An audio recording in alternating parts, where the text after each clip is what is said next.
Bienvenidos al canal Abre los Ojos, una mirada crítica a la religión y a la política.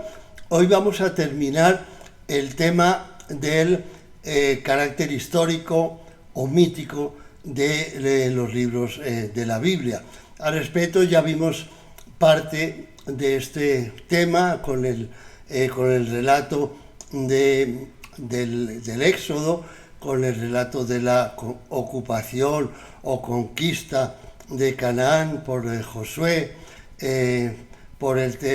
vimos el tema de David, y hoy vamos a ver la parte más importante, que es la contenida en los libros de los reyes, que nos narran desde Salomón, en los años 970 antes de nuestra era, hasta el último rey Sedecías en el año 586. Entonces vemos que es un periodo muy largo que lo vamos a pasar obviamente muy por encima, centrándonos en el tema que me interesa, que es el tema de si podemos considerar históricos los libros de la Biblia.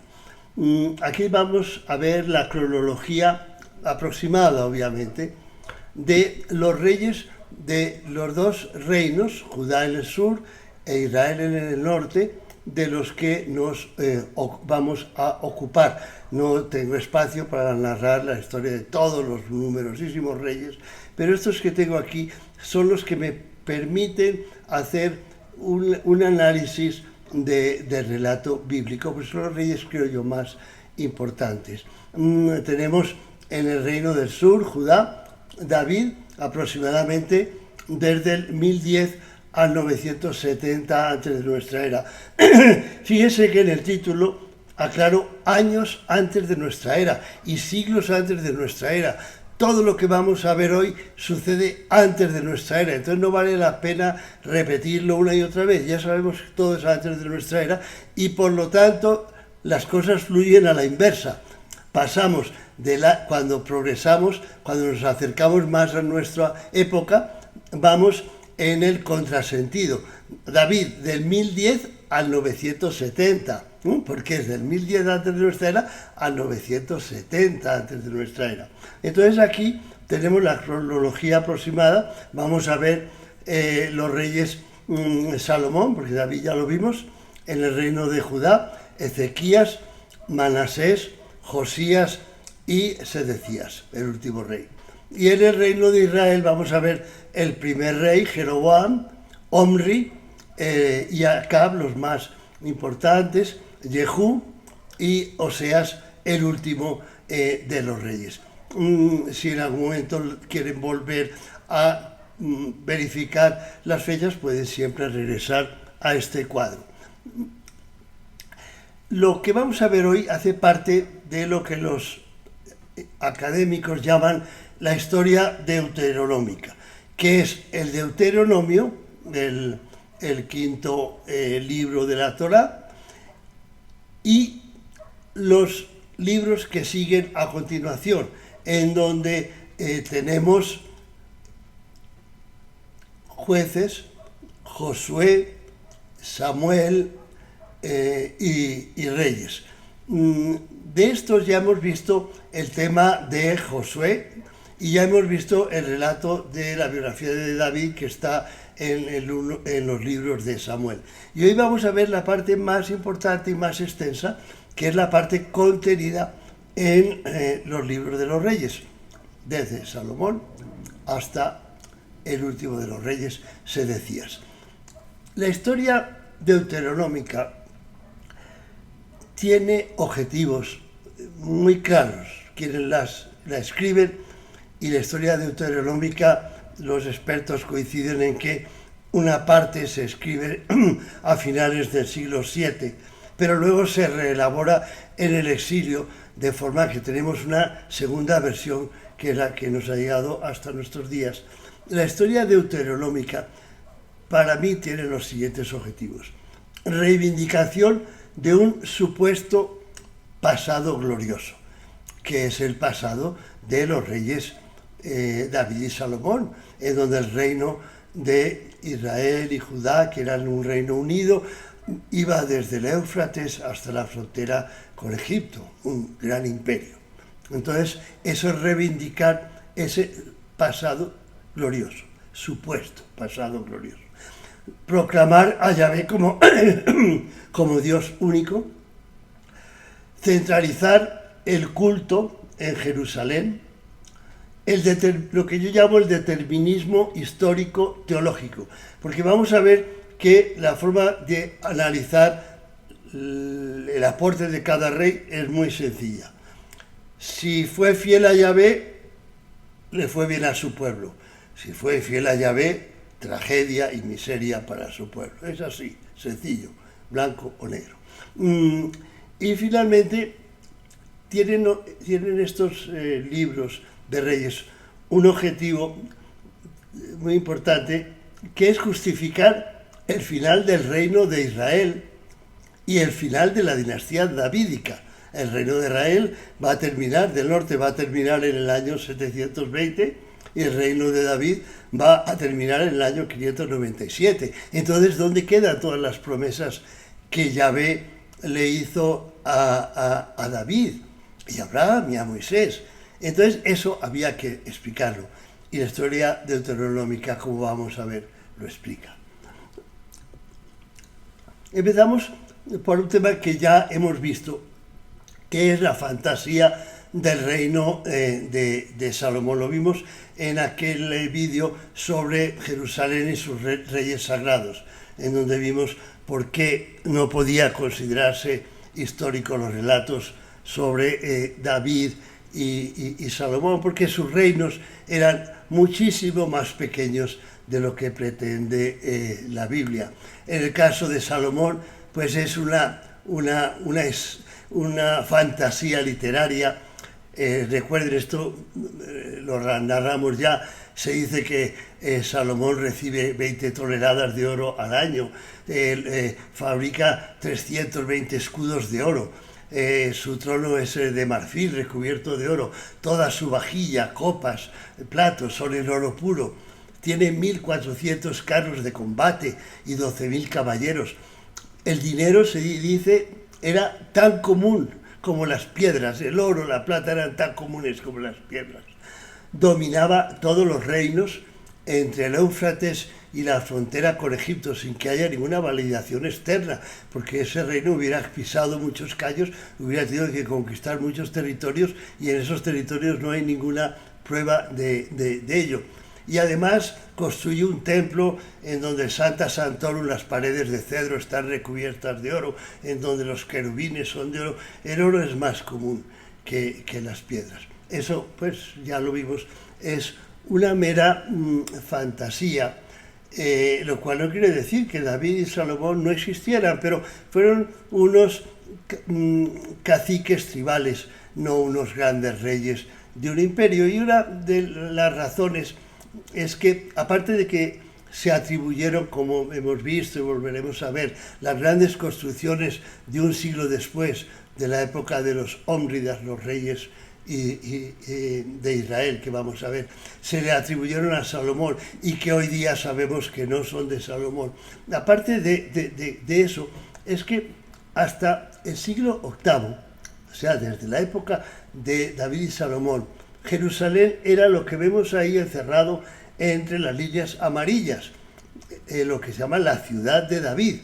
Y esa parte que se extiende hacia el oeste, esa parte solo se construye a fines del siglo VIII, muchísimo tiempo, 2 siglos quizá después de Salomón. Y en esa parte que es la ciudad de David, según Finkelstein y Silberman, habitaban unos 500 habitantes, y otros autores dicen que llegan hasta 1.000 como mucho. O sea, no hay ahí un estado. Con 500 habitantes o 1.000 habitantes no se construye un estado, y para manejar un imperio se necesita un estado que pueda manejar ejércitos, que pueda manejar grandes construcciones, que pueda organizar el comercio con los países vecinos. Entonces, fíjense que lo que tenemos aquí es que la historia de Salomón, gran imperio, prosperidad, comercio, oro, se escribe en el siglo VII, que según concuerdan hoy día los investigadores y académicos, porque el contexto histórico es del siglo VII, como vimos en el tema de los patriarcas, por ejemplo.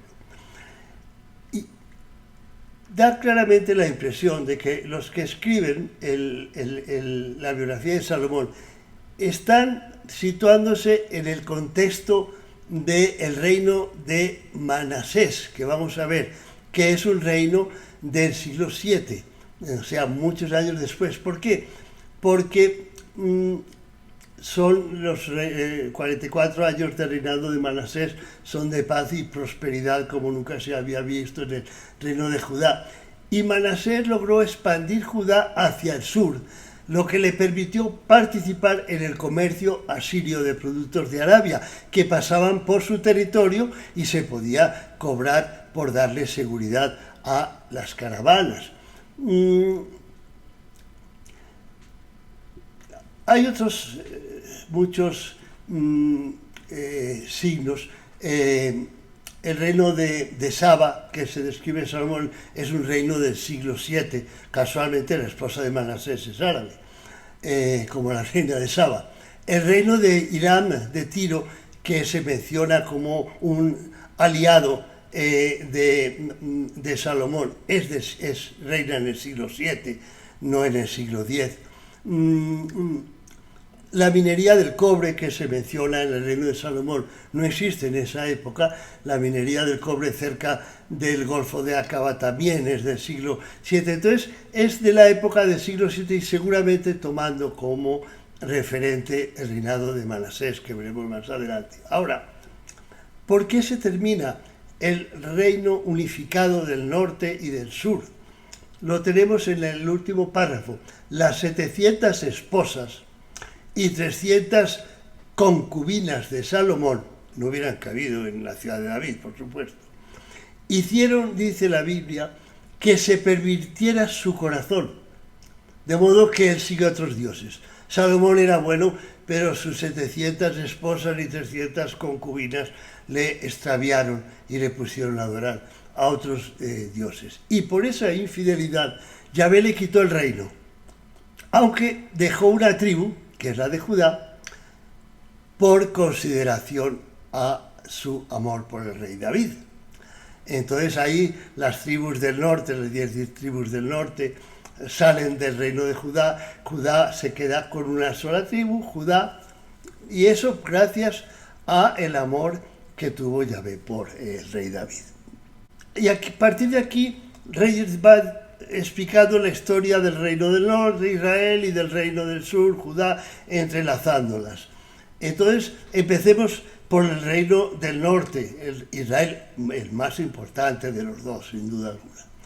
Desde el primer rey, que fue Jeroboam, que fue el que se independizó a la muerte de Salomón, no quería pagar más tributos a Judá. Desde Jeroboam, todos los reyes de Israel, todos, adoraron a otros dioses, además de a Yahvé. Dice la Biblia, después de buscar consejo, el rey Jeroboam hizo 2 becerros de oro y dijo al pueblo, aquí están sus dioses, que les sacaron de Egipto. Así que colocó uno de los becerros en Betel, en el extremo sur de su reino, y el otro en Dan, en el extremo norte de su reino. Y dice la Biblia, y esto incitó al pueblo a pecar. Muchos iban hasta Dan para adorar al becerro que estaba allí. Ya la adoración en el borde del Sinaí del becerro de oro que el pueblo israelita hizo mientras Moisés estaba con Yahvé en la montaña, fue un drama y una matanza enorme a quienes hicieron tal cosa. Y ahora Jeroboam hace lo mismo, pone a todo su reino bajo la protección de 2 ídolos, 2 becerros de oro, que está prohibido adorar a imágenes de la tierra, del aire o del inframundo. En el 9º año del reino de Oseas, el rey de Asiria, después de conquistar Samaria, deportó a los israelitas a Asiria. Estamos en el año 722. Todo esto sucedió, dice la Biblia, porque los israelitas habían pecado contra el Señor su Dios. Adoraron a otros dioses, desde Jeroboam. Todos pecaron y por eso Dios los castigó. Aquí tenemos el reino, el imperio asirio, que acabó con el reino del norte, ven que era un imperio, el primer gran imperio de la historia de la humanidad, el primero, el imperio impresionante. Ahora, el más malvado, pérfido, de los reyes de Israel, ¿quién fue? Fue Omri, junto con su hijo Acab y su nuera Jezabel. Dentro de reyes que fueron todos infieles a Yahvé, la palma de la perfidia se lo llevan estos, según la Biblia, según Reyes. Omri, Acab su hijo y Jezabel la esposa de Acab. Dice la Biblia: nunca hubo nadie como Acab, el rey hijo de Omri, que animado por Jezabel su esposa, se prestara para hacer lo que ofende al Señor. Su conducta fue repugnante, pues siguió a los ídolos como lo habían hecho los amorreos. O sea, esto es muy interesante. Acab peca, pero peca por causa de Jezabel, su esposa, que es fenicia y llega, por lo tanto, con otros dioses, por ejemplo, Astarte, que se adoran en su tierra, en Fenicia. Y entonces, pues obviamente, ella lleva a Acab a ser infiel y adorar a otros dioses. Igual que las 700 esposas y 300 concubinas de Salomón fueron quienes le extraviaron en su fe. Ahí hay un patrón que se repite una y otra vez, del que voy a hablar al final. Al igual que el rey Saúl, Acab perdonó la vida al rey de Siria, Ben-Hadad, después de vencerle en combate. O sea, Ben-Hadad, el sirio, en esa época es Aram Damasco, capital de los arameos, invade Israel, pero Acab le vence y entonces hace un trato con él. El rey de Siria le da ciertas ciudades para incorporarlas al imperio de Israel y además le ofrece abrirle un puesto de comercio en el gran mercado de Damasco, lo cual es bueno para Israel y Acab lo acepta, pero Yahvé no lo acepta. Así dice el Señor: has dejado en libertad a un hombre que yo había condenado a muerte, por lo tanto pagarás su vida con la tuya y su pueblo con el tuyo, porque el pueblo de Damasco después conquistará a Israel. Esto también es un patrón repetitivo, también el enojo de Saúl, que lleva a su muerte frente a los filisteos, es por haber perdonado la vida a un rey al que había vencido. Son cosas que, por ser repetitivas, revelan mucho sobre el carácter de los escritores de estos libros. Ahora, la época más próspera en Israel fue la época de los Ómridas, de los odiados Omri, Acab y Jezabel. Fue la primera aparición de un estado digno de ese nombre en Israel o Judá. Un estado, ya vimos, es una organización burocrática que permite manejar ejércitos, grandes construcciones y comercio. La primera vez que hubo eso fue en los años 884 a 842, con la dinastía de los Ómridas.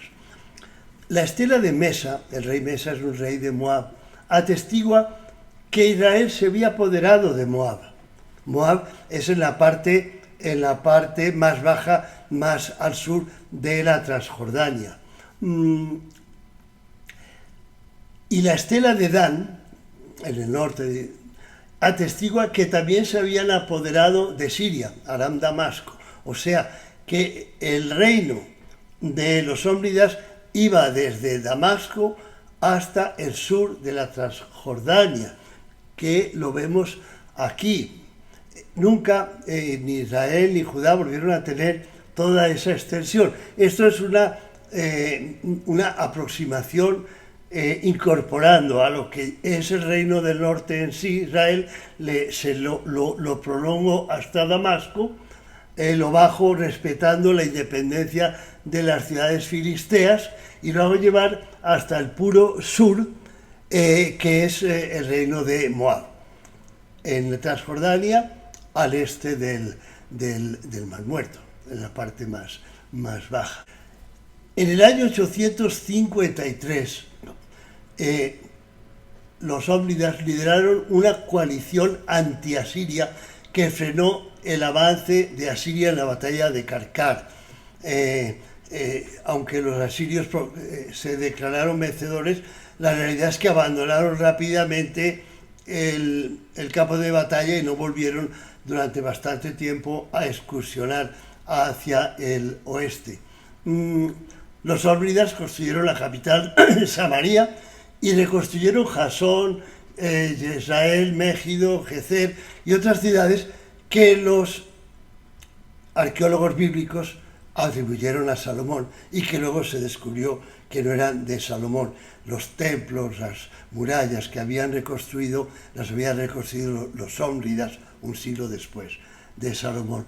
Desarrollaron un papel importante en la reactivación del comercio en el Mediterráneo oriental. Y muy importante, volvamos otra vez a este mapa. Fíjense que lo que tenemos aquí es un estado multiétnico en el que participa parte de población fenicia, de población aramea, de Siria, de población de Transjordania, moabita, de población cananea, de población israelita. Es un estado pluriétnico y plurireligioso, porque cada una de esas etnias tenía su propio Dios, como veremos. Entonces, es obvio que debían ser adorados varios dioses, porque había varias etnias que siempre habían adorado a sus propios dioses. Finalmente, ese estado ómrida, el más importante de la historia de Judá y de Israel, va a terminar. La Biblia nos dice, por medio de un profeta enviado por Eliseo, Jehú es ungido rey de Israel. Todavía reina Jorán, que es el sucesor de Acab, pero ya un profeta enviado por Eliseo en secreto unge rey, unge quiere decir Mesías, ungido Mesías, rey, a un general del ejército que es Jehú. Y dice la Biblia, así dice el Señor de Israel, ahora te unjo como rey sobre mi pueblo Israel. Destruirás a la familia de Acab, tu señor, y así me vengaré de la sangre de mis siervos los profetas. Castigando a Jezabel, vengaré la sangre de todos mis siervos. Toda la familia de Acab perecerá, pues de todos sus descendientes en Israel exterminaré hasta el último varón, esclavo o libre, nadie se va a escapar. Y en cuanto a Jezabel, los perros se la comerán en el campo de Jezreel y nadie le dará sepultura. Esto último se refiere a que en Jezreel, en donde tiene un palacio el rey Acab. El rey quiere comprar un viñedo vecino de su palacio. Y entonces habla con Nebot, el dueño del viñedo, y le ofrece comprárselo. Pero Nebot le dice, rey, no te lo puedo vender porque es mi heredad y no la puedo vender. Muy bien, el rey regresa triste, acepta, no lo puede comprar de malas, pero entonces su esposa se da cuenta de que está triste, le pregunta qué le pasa, y cuando le dice es que no puedo comprar el viñedo de Nabot, entonces Jezabel le dice no te preocupes, déjalo en mis manos. Entonces inventa una reunión de los ancianos de Israel en la cual dos testigos comprados por ella acusan a Nebot de haber maldecido a Yahvé y al rey, y entonces lo condena a la muerte, y ahí sí ya el rey Acab puede apoderarse del viñedo. Entonces eso es lo que como eso sucedió en Israel. Entonces por eso dice, y en cuanto a Jezabel, los perros se la comerán en el campo de Israel, en el campo que ya derramó la sangre de Nebot, se derramarán, los perros se la comerán y derramarán igual su sangre. Cruel a morirlo, pero eso es lo que hay. Ahora vamos a ver los primeros intentos de imponer el culto a Yahvé, Dios único en el reino de Judá. Hasta fines del siglo VIII, o sea, años 700, Judá era una región marginal. Incluso un rey asirio decía de Judá, no me ocupo de esa tierra, eso está muy lejos, con población reducida y escasos centros poblados. No hay señales de alfabetización, ni de producción industrial de aceite, ni de fabricación masiva de alfarería, y su población era la 10ª parte del reino de Israel. Pero va a ocurrir algo que cambia todo esto, y es que cuando cae en el año 722 Israel, el reino del norte, cae frente a Siria, se promueve la emigración hacia Judá de mucha gente que no quiere ni ser deportada ni vivir bajo el poder asirio. Prefiere vivir con Judá, que son una cultura mucho más cercana a la de ellos. Entonces la población de Judá aumenta enormemente. Y Jerusalén se extiende desde la ciudad de David, esa franjita que vimos, hacia la parte occidental, y de unos como máximo 1000 habitantes se pasa rápidamente a 15.000. Eso va a suceder a partir de los años 722, o sea, básicamente sobre todo en el siglo VII. La arqueología ha evidenciado que, al igual que Israel, hasta el exilio, que vamos a ver, que años 597, hasta el exilio, Judá también fue politeísta. El territorio tiene restos de los altos lugares, que son los lugares en que en la cima de montañas y bajo árboles frondosos, si posible, se construían lugares de culto a Baal y Asera, con figurines de ellos o con estacas y piedras que los simbolizaban. Está lleno de estatuas de ambos, de Baal y de Asera, y de pruebas de que el reino fue politeísta durante toda su historia, hasta el exilio. Incluso se habla en una inscripción de Yahvé y su Asera, es decir, Yahvé y su pareja, etcétera, etcétera. Pero hubo dos intentos, hasta el exilio, de crear un monoteísmo de Yahvé, y esos intentos se hicieron durante los reinados de Ezequías y de Josías, que vamos a ver ahora. Aquí vamos a ver primero la historia de un rey muy amado, uno de los dos grandes reyes de estos relatos de los libros 1 y 2 Reyes, que es Ezequías. Ezequías, años 727 a 698, desarrolla el primer intento fracasado de imponer una religión centralizada monoteísta. Dice la Biblia, Ezequías hizo lo que agrada al Señor, pues en todo siguió el ejemplo de su antepasado David. Quitó los altares paganos, destrozó las piedras sagradas y quebró las imágenes de la diosa Asera. Se mantuvo fiel al Señor y no se apartó de él, sino que cumplió los mandamientos que el Señor le había dado a Moisés. El Señor estuvo con Ezequías y por tanto este tuvo éxito en todas sus empresas. No, eso fue así, pero eso dice la Biblia. No hay evidencias arqueológicas de la destrucción de lugares de culto en su época. O sea, aunque él pudo ser un adorador de Yahvé como Dios único, no se comprueba que haya destruido los lugares en donde se desarrollaba el culto a Yahvé y otros dioses fuera de Jerusalén. En el año 701, Ezequías se rebeló contra Asiria, de quien era tributario o vasallo como todos los reinos de la época. Y contrario a lo que se afirma en la Biblia, documentos asirios confirmados por la arqueología evidencian que el resultado fue catastrófico para Judá. ¿Por qué? Porque perdió 46 ciudades que Senaquerib, el rey asirio, entregó a las ciudades-estado filisteas, Asdod, Ecrón y Gaza, además de sufrir deportaciones de su población y un gran aumento en los tributos. La Biblia ahí se contradice cuando habla de Ezequías, que empieza diciendo que Senaquerib invade Judá, acaba con Laquis, la segunda ciudad más importante, y cuando se dirige a Judá, Ezequías le paga un enorme tributo y se retira.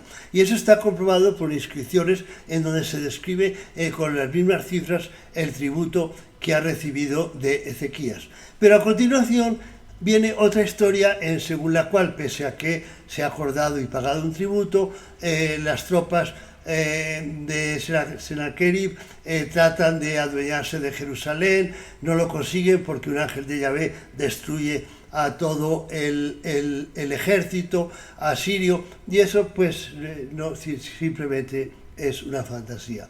La verdad es que la guerra o el levantamiento de Ezequías destrozó por algunos años el estado de Judá, que perdió buena parte de sus ciudades y de su población, de la que se va a recuperar, como veremos. Ezequías muere en el año 698 y le sucede su hijo Manasés, que regresa al politeísmo, que ha sido la religión de toda la vida en lo que se llamó Canaán y luego Palestina, hoy día Israel. 3 años después del asalto de Senaquerib, Ezequías muere y sube al trono Manasés, cuyo reinado se caracteriza por un auge económico y un periodo de paz sin precedentes, bajo la tutela, o sea, en vasallaje con el imperio asirio, lo cual era inevitable. Y, por cierto, cuando un país en esa época era vasallo de otro, debía adoptar también sus dioses. Podía conservar sus dioses, pero aceptar los dioses del estado al que prestaba vasallaje. Eso explica también el politeísmo. Durante su reinado, la población y la producción agrícola al este de Jerusalén y en el valle de Beerseba en el sur, y su participación en el comercio de productos de Arabia y su propia producción de excedentes de aceite de oliva para exportar, se desarrollaron en gran medida. Los documentos asirios identifican a Judá en esta época como un vasallo favorecido. Le agradecen, por ejemplo, haber ayudado a Siria a conquistar Egipto, obsequios de su rey, al rey de Asiria, y sobre todo hay datos que prueban que Judá, siendo más importante que Moab o Amón, pagaba menos impuestos, o sea, tenía un régimen fiscal favorecido. Y eso obviamente favoreció el auge de Israel, de Judá en esa época. Pese a lo anterior, la Biblia lo identifica como el rey más pecador, que hizo continuamente lo que ofende al Señor, provocando así su ira, por lo que Yahvé condena a Judá al exilio, como ocurrió con Samaria. Se va a demorar un poco, pero a partir de Manasés ya había tomado su decisión y va a exilar en unos años a Judá. 3 años después de la muerte de Manasés, sube al reino de Judá, que ahora se llama ya Reino de Israel, porque el Reino de Israel ya no existe, entonces el nombre de Israel se aplica a Judá y puede hablarse del Reino de Israel, sabiendo que nos referimos en esta época ya al Reino de Judá. Pues bien, la Biblia, Josías va por tanto, del 639 al 609. La Biblia exalta a Josías como a ningún otro rey. Y eso es normal, porque estos libros de los reyes, según muchos expertos, están escritos en la época de Josías, como además lo dice la propia Biblia, en parte al menos. Ni antes ni después de Josías hubo otro rey que, como él, se volviera al Señor de todo corazón, con toda su alma y con todas sus fuerzas, siguiendo en todo la ley de Moisés. Eso nos dice la Biblia. Durante su reinado, el sumo sacerdote Gilquías encontró el libro de la ley en el templo del Señor, en el año 622. Ese libro de la ley, los expertos creen que es la primera versión del Deuteronomio. Cuando Josías oyó las palabras del libro de la ley, concluyó que, sin duda, que la gran ira del Señor arde contra todos nosotros, porque, y esto es muy importante, dice la Biblia, nuestros antepasados no obedecieron lo que dice este libro, ni actuaron según lo que está prescrito para nosotros. O sea, ¿qué está prescrito en ese libro? El monoteísmo por Yahvé, la fidelidad al pacto con Yahvé y la centralización del culto. Y hasta esa época el culto se hacía a diferentes dioses y en diferentes lugares. Luego no habían cumplido con eso. Pero entonces lo que está haciendo la Biblia es retrotraer la ley. De forma que no podían los reyes anteriores y el pueblo anterior no podía haber creído en la centralización del culto, en el monoteísmo de Yahvé, etc., porque nadie se lo había explicado. Entonces, para darle un mayor peso a la ley, lo que hacen sus autores, Gilquías, que es el sumo sacerdote, seguramente, y se cree que con otros, es retrotraer la ley. La ley siempre ha existido, luego siempre hemos pecado, y como siempre hemos pecado porque hemos adorado a otros dioses y por fuera de Jerusalén, Yahvé nos va a castigar, la ira de Yahvé va a venir sobre nosotros. Eso es el hallazgo del Deuteronomio en el 622. Aquí vemos al rey Josías perplejo cuando le leen el libro que en una reconstrucción del templo ha encontrado el sumo sacerdote Gilquías, y él se rasga las vestiduras y dice todo lo que acabamos de ver. Ahora, Josías y la ira de Yahvé. A diferencia de lo que ocurre con Ezequías, la arqueología ha comprobado la destrucción de lugares de culto en la época de Josías. En esta época fue en serio. El partido Yahvé, único Dios, era fuerte, más que en la época de Ezequías. El rey estaba totalmente de su parte y lograron destruir algunos lugares de culto por fuera de Jerusalén. Obviamente que centralizar el culto era centralizar toda la parte económica que va atada al culto en las clases sacerdotales saduceas que manejaban el culto en Jerusalén, y lo manejaron hasta el final del templo. No hay que olvidar eso. Aunque Josías se volviera al Señor con todas sus fuerzas y siguieran la ley de Moisés como ningún otro rey, según dice la Biblia, no logró aplacar la ira de Yahvé. Era demasiado fuerte. La Biblia nos dice, el Señor no apagó el gran fuego de su ira, que ardía por todas las afrentas con que Manasés le había provocado. Por lo tanto, el Señor declaró, voy a apartar de mi presencia a Judá, como hice con Israel, repudiando a Jerusalén, la ciudad que escogí. Ahora, aquí hay algo muy interesante, porque cuando la Biblia describe cómo purificó el templo y el culto Josías, lo que nos está describiendo es que es el culto tal y como existía en esa época, que vemos que son los años al final del siglo VII, ya muy próximos al exilio. Y vamos a ver lo que era el culto en esa época. Josías mandó sacar del templo del Señor todos los objetos consagrados a Baal, a Asera y a todos los astros del cielo, son la luna y las estrellas, para ser quemados. Destruyó a los sacerdotes idólatras que por todo el país quemaban incienso a Baal y a todos los astros del cielo.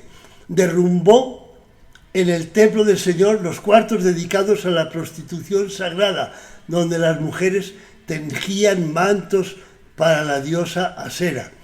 Eliminó el santuario llamado Tofet en el valle de Ben Hinnom, para que nadie sacrificara por el fuego a su hijo o hija en honor de Moloch. Eliminó los altares paganos al este de Jerusalén, que Salomón había construido para Astarte de los sidonios, para Quemor de los moabitas y para Moloch de los amonitas. Mató sobre los altares a todos los sacerdotes de aquellos santuarios, se refiere al reino del norte, a Samaria, y destruyó el altar de Betel. O sea, se seguían como siempre adorando a los dioses de la tierra, que adoraban las diferentes etnias que convivían en ese territorio. Los dioses fenicios como Astarte, los dioses de Transjordania como Moloch y Quemor, los dioses cananeos y sirios como Baal, y Asera, que era la consorte de todos los dioses, era como el genérico de la naturaleza femenina que debe acompañar a todo Dios. Eso era la religión hasta ya casi el exilio. Josías reina hasta el año 609 y el exilio a Babilonia va a ser doble, el primero en el 597, o sea, 12 años duró el reino de Judá e Israel, desde el fin de Josías hasta la primera conquista del imperio de la época, que ya no era Siria, era Babilonia. Josías muere en un enfrentamiento con Egipto en el año 609 debido a un conflicto de intereses por ocupar tierras que el decadente imperio asirio estaba abandonando. Durante los 12 años siguientes se suceden 4 reyes, 3 de ellos hijos de Josías, que vuelven al politeísmo deshaciendo las reformas de Josías. En el año 605, tras la batalla de Carquemis, Babilonia sucede al imperio asirio y poco después emprende una campaña para apoderarse de las ciudades filisteas y de Judá. O sea, quiere reinar sobre todo el territorio hasta Egipto. En el año 597, Nabucodonosor se apodera de Judá, destierra al rey Joaquín y lo reemplaza por Sedecías, el tío de Joaquín. La rebelión de Sedecías provoca una nueva guerra, la destrucción del templo y un nuevo exilio en el año 586. Y ahí se termina lo que se llama la historia del primer templo o la historia del Israel antiguo, y llegamos al exilio, después del cual el cambio va a ser total, pero no vamos a hacer solamente una mención. Lo que yo he querido con estos temas es examinar si en estos libros de la Torá, del Pentateuco, desde Génesis en adelante, hay relatos que podemos considerar históricos. Y con base en lo que vimos sobre el Éxodo y sobre Moisés, sobre la conquista de Josué, o bien ocupación, sobre la biografía de David, sobre los libros de los reyes. Con base en todo lo que hemos visto, llego a las conclusiones siguientes. La historia de los patriarcas se basa en anacronismos. Es una retroproyección de la situación del siglo VII a 10 siglos antes. O sea, lo que narra no pudo suceder en la época supuesta de los patriarcas porque el contexto es muy diferente. El éxodo de Egipto es una creación literaria. El relato pudo elaborarse a partir de leyendas o historias de inmigrantes del Yemen. Porque si recuerdan esa parte, durante muchos años, desde el 67, cuando Israel tomó el Sinaí en la guerra, se ha excavado todo el Sinaí buscando las pruebas del relato del Éxodo, los lugares geográficos que narra el Éxodo, y no se ha encontrado nada. En cambio, esas ciudades con los mismos nombres sí existían y existen en el Yemen. No hubo conquista, sino ocupación de las tierras bajas de Canaán por habitantes de las zonas altas a lo largo de los siglos, desde el siglo XII hasta el siglo X. Los imperios de David y Salomón, desde el Éufrates hasta la frontera con Egipto, son puras fantasías literarias.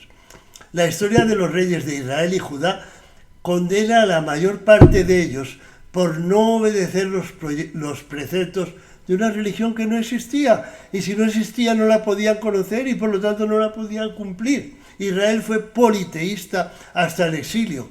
Lo dice no solo el relato que acabamos de ver, lo dice Jeremías, lo describe de igual forma el estado de creencias politeístas al llegar al exilio de Israel. La Biblia condena especialmente a los reyes que dieron más prosperidad a sus pueblos, a los ómnidas de Israel y a Manasés de Judá. O sea, los relatos no solo no son históricos, sino que llevan una distorsión de la historia, convirtiendo lo bueno en malo y lo malo en bueno. Y finalmente, aquí solamente una pincelada, porque ya es otro tema en el que no voy a entrar, de el Israel más moderno, el Israel ya del Segundo Templo, el Israel monoteísta post-exiliar. Aunque el exilio a Babilonia incluyó, como mucho según los cálculos que se han hecho en base a la Biblia, a una cuarta parte, o quizá menos, de la población, quienes retornaron, que eran los hijos, los nietos, los bisnietos de una parte minoritaria, aunque era la élite, obviamente, a la que habían exilado los babilonios. Se consideraron ellos el verdadero Israel.